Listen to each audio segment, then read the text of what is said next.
जामनेर तालुक्यातील ताज्या बातम्या व ठळक घडामोडींसाठी पाहत राहा JBN महाराष्ट्र।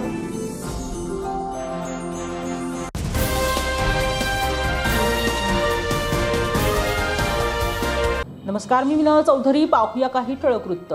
जामनेर शहरात समर्थ गॅस एजन्सीवर सिलेंडरसाठी नागरिकांची मोठी गर्दी उसळल्याचं चित्र पाहायला मिळालं। गॅस एजन्सी समोर सकाळपासूनच नागरिकांच्या लांबच लांब रांगा लागल्या असून गॅस बुकिंग आणि सिलेंडर घेण्यासाठी अक्षरशः झुंबड उडाली।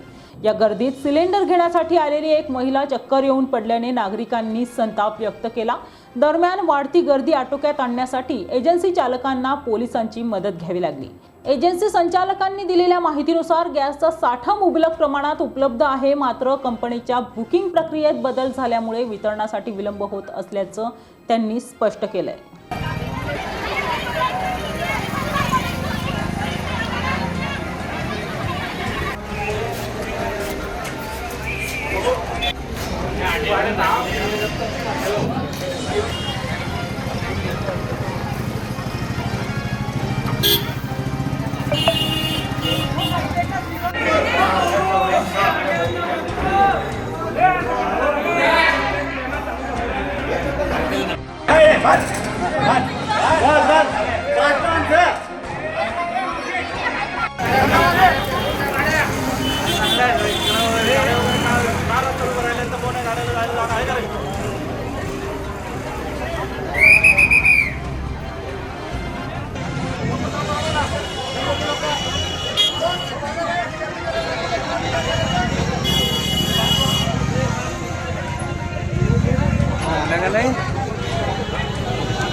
मी सगळ्यांना फोन केले, ते केले, पण त्यांचे नंबर यांनी गावात आमच्या गावात येत होतं टेम्पो, आता टेम्पो सुद्धा बंद केले आणि मी हँडिकॅप म्हणून मी वाटला घेऊन कुठं फिरू तरी भेटे। मग यांना समजा गावामध्ये जर टेम्पो पाठवले तर इथं एवढी गर्दी होईल का? आणि आमच्यासारख्या बाटल्या घेऊन कुठं फिरतील? खरं तर प्रशासन म्हणतोय की सगळं सुविधा आहे, गॅस भेटतो। मग हे गर्दी कशी, लाईन कशी आहे? गॅस तुमच्याकडे, मग गॅस काऊन लोकांना भेटत नाही? माझं हे म्हणणं आहे की लोकांना हैराण करायला नाही पाहिजे। गॅस भेटला तुमच्याकडे, आम्ही एखाद्या माणसं कुठं वाटलं का भेटला, आमच्याकडून उठलाच नाही, नेवाच नाही, या लाईनमध्ये कुठं इथं धक्काबुक्की होते। आता आम्ही त्या गर्दीमध्ये उभं सुद्धा राहायची आमची ताकद नाही, आम्ही वापस जातो रोज येऊन झाली। 22 तारखेची माझी तारीख गेली होती, अजूनपर्यंत मला बाटला भेटला नाही। सर्व योग्य पद्धतीने वितरण व्हावं ही अपेक्षा आहे। आमच्यासारख्या वयस्कर ज्येष्ठ नागरिकांना एवढ्या उन्हात हे असं चुकीचं आहे। गॅस एजन्सीवाल्यांचा बुकिंग झाल्यानंतर दोन तीन दिवस बुकिंगला लावता, मग नंतर तारीख देता, मग तारीख नंतर ते परत कॅन्सल करताय बुकिंगची। असं का बद्दल काय करताय? यांच्यापाशी काय निवेदन आहे यांचं? असा मग याला उभे राहायची व्यवस्था आहे का इथं? हे बघा, हे इकडे दाखवा तुम्ही, हे बघा, हे कसे लोक उभे आहे, हे जनावर सारखे लोक उभे आहेत ते, म्हणजे यांची काय हे आहे का? तुम्ही इकडे काहीतरी लावा, काहीतरी व्यवस्था करा ना। हे कशाबद्दल करत नाही तुम्ही? मग शासनाला आपल्याला काय पाहिजे ना करायला? काय मागणी? आम्हाला सिलेंडर पाहिजे। आम्ही सकाळी 6 वाजेपासून उभे, आतापर्यंत नंबर लागला नाही। त्यांची लाईन लावायची शिस्त नाही आहे,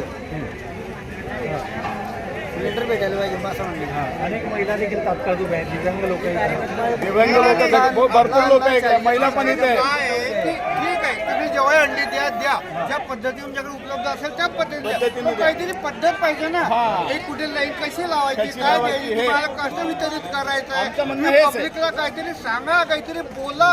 हे मेंढरासारखे पब्लिक लोक इथं मरतात, तिकडे लेडीजचे काय हाल आहे बघा तुम्ही। बाया दबतायत, तरुण स्त्री पुरुष बाया तिकडे दबतायत, त्यांना काही घेणं नाहीये। फक्त 5 लोक घ्यायचे, आतमध्ये सोडायचे आणि तिकडे काय द्यायचं करायचं, ओटी इथे द्यायचं, डबल तिकडे ओटी द्यायचं, ठीक आहे, मान्य आहे। तुम्ही अजून 2 दिवस लागते अंडे भेटायला, पण कुठेतरी एक पद्धत ठेवा ना, पद्धत नियोजन करा। करेक्ट, नियोजन पाहिजे, नियोजन ठेवा। लाईन इथून एक महिला पाच्या लाईन जाऊ द्या, मान्य आहे लोकांना। तिथे नंबर लावायचा, हंडी काय ठेवायची, हंडी काय चोरून लोक नेतात, त्या लाईन मध्ये उभं राहायचं का हंडीला बघायचं? कधी गाड्या करून त्या गाड्याला बघायचं. नियोजन करा, एक लेडीज घ्या, एक कुठेतरी जेंट्स घ्या. करा नियोजन. आणि पोलिसांचा पत्ता नाही, काही नाही. पोलीस नाही, होमगार्ड नाही, कुठे निघाले ट्रॉफिक पाहतो. इथे ह्या लोकांना कोणी सामान्य कोणीही वाली नाही. जास्ती झाली आता पण म्हणते कपसे झाले चक्कर आले आणि हे बाईक आले. मध्ये चक्कर बोला तुम्ही, बोला. ते बाईक आले पण बोला ते- तुम्ही.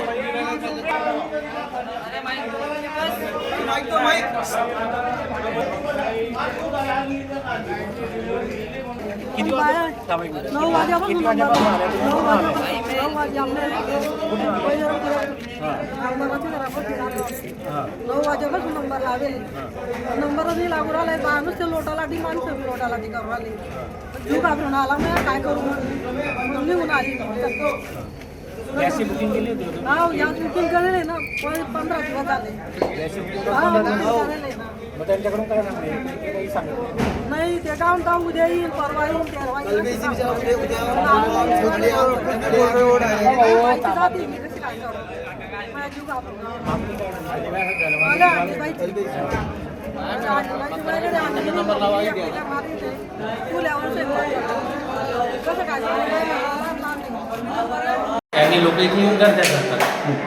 एक माध्यमातून इथे बघण्यात काय आलं, चांगला धडधाकट माणूसही महिलेला पाठवतेला असं वाटतं की महिलेचा नंबर लागून जाईल. पण आता आम्ही त्या पद्धतीने आम्ही आता सिंगलच लाईन ठेवली, ती काही लोकांनी ठेवली. आज 760 सिलेंडर माझ्याकडे आलेले आहेत. परंतु आता प्रोसेस कंपनीची चेंज झालेली आहे. सिलेंडर डिलिव्हरी देताना रजिस्टर्ड नंबरवर OTP, अल्टरनेट OTP वगैरे वगैरे ते 2-3-4 प्रकारच्या गोष्टी आता नवीन सुरुवात झालेल्या आहेत. त्याच्यामुळे प्रत्येकाला ना त्याचं बिल इश्यू करायला आम्हाला कमीत कमी 1 मिनिट लागतोय. परंतु लोक महिलांना जेव्हा पाठवतात ते महिलांना त्यांचा मोबाईल नंबर माहिती नसतो, ते लॉक माहिती नसतं, पासवर्ड माहिती नसतं. मग ती तिच्या टाइमपास होतो. ती बाई जोपर्यंत पुढे जात नाही तोपर्यंत मागच्या माणसांना पाठवता येत नाही. तरी 5-5 लोक आम्ही कम्प्युटरवर बसवलेले आहेत. जनतेला माझं एकच आव्हान आहे, सिलेंडर मुबलक आहेत. लोकांनी गैरसमज पसरवत आहेत. लोक जे काही असेल ते त्याची पसरवायची गरज नाही आहे. सिलेंडर प्रत्येकाला मिळणार आहे. प्रत्येकाने बुकिंग ऑनलाईन करा रजिस्टर्ड नंबरवरनं आपापल्या. आणि तुम्हाला 3 ते 4 दिवसाची आज वेटिंग आहे आमच्याकडे. 3-4 दिवसांचं सिलेंडर इश्यू होत आहे. तर अनेक ठिकाणी पोलीस बंदोबस्तात सुरळीत गॅस सिलेंडर दिले जात आहे. मात्र इथं जे आहे ते पोलिसांचा बंदोबस्त देखील कमी दिसून येतो. आता आपणच पत्रकार बंधू 3 जण बघतायत आहे इथे. आम्ही आमच्या परीने शेवटी जनता काही जे आगाऊ असतात ते खाकीलाच घाबरतात. पण आता तुम्ही इथे बघता पोलिसांचा विषय कसा होतो त्याच्यात आम्ही काही करू शकत नाही. ॲज अ कंपनीचा डिस्ट्रीब्युटर म्हणून मी माझ्या पद्धतीने सुरळीत मी काम पार पाडतोय माझं. परंतु मलाही काही लिमिटेशन्स आहेत. आज प्रत्येक गोष्टीला नियम कायदा आत दिलेला आहे, बदलतंय रोज काही सगळ्या गोष्टी आहेत.